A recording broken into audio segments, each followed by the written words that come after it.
Hi everyone, and welcome to another JavaScript Arrays video. In this video, we're going to be covering the shift and unshift methods.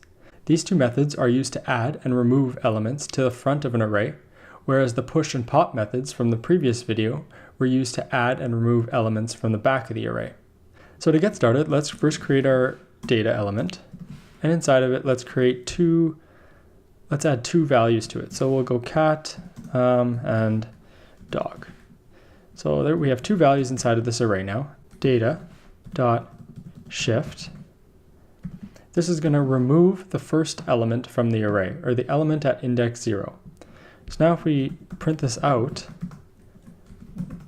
it should just contain dog.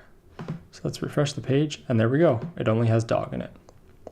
So now, if we want to add to the beginning of the array, we can use data.unshift. And this is going to put cat back onto the beginning of the array.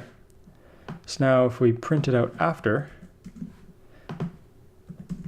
so remember this removed the cat from the front of the array and this added the cat to the beginning of the array.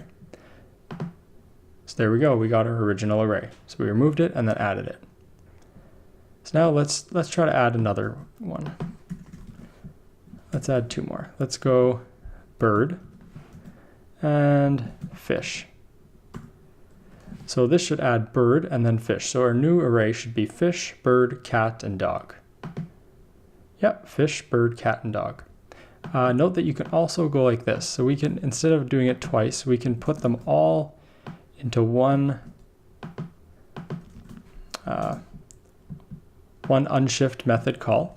And the order that they're put on is, this will be the new first index, this will be the second, and this will be the third. So if we refresh, we have cat, bird, fish, and dog.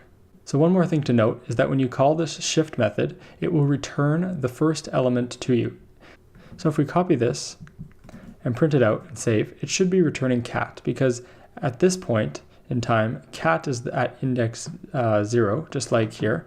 So it should return cat. And there we go, we got cat. So that's going to be it for this video. You now know two more JavaScript array methods that are useful. If you found this video helpful, please give it a thumbs up as it does help out. And thanks for watching. I'll see you in the next one.